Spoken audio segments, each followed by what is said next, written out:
I'm Julie Oakers. I've been a realtor now for 22 years, and I'm always looking at ways to try to save my clients money however I can. I decided to do my project number 2 on the Mills Act, focusing primarily on the historical district of Escondido. The Mills Act actually started in 1972. A historical designation can provide property tax reduction. San Diego is a relatively young town, but many residents are beginning to take notice of one of our most valuable resources, our historic sites and houses. It provides incentives designed to encourage the preservation, maintenance, and restoration of designated historical properties. The Mills Act provides that property that is subject to a historical property contract to be valued using the rental income and what could be expected from the property rather than using comparable sales to establish the assessed value. This generally results in a much lower assessment. To qualify, the property must meet qualifying criteria such as significant architecture, association with a historically significant event or person or location in a historic district, such as the Marston House, which is in Hillcrest near Balboa Park. And once your property is approved going forward, you must submit any proposed changes to the property and run it through the Office of Historical Preservation. Items such as room additions, paint colors, window replacement, new roofs, etc.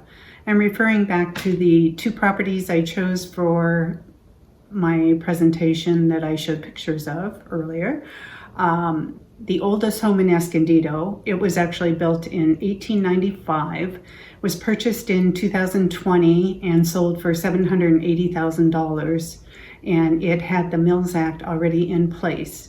The property taxes are $3,396 annually, and without that Mills Act, they would be $9,750. That's a savings of $6,354 annually. A pretty good savings.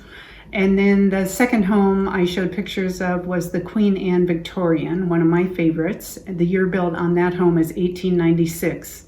It was purchased in 2016 and sold for $1 million under the Mills Act already in place. The property taxes when it was purchased were $4,479, and then I just noticed in tax rolls in 2020 they went down to $3,092. Not sure why that was, but they maybe had it reassessed. Without the Mills Act, at that sales price, taxes would be $12,500, a savings of $9,480 a year, which is pretty good savings. And the property, that house is actually for sale, listed right now with another realtor for $2,340,000. It's a very amazing house. My daughter, I sold her the home that her and her husband are living in 2017, and they did apply for the Mills Act and got it after we went through all the processing of qualifying. And it's really not a bad process and worth it. They cut their property taxes in half, so it's amazing.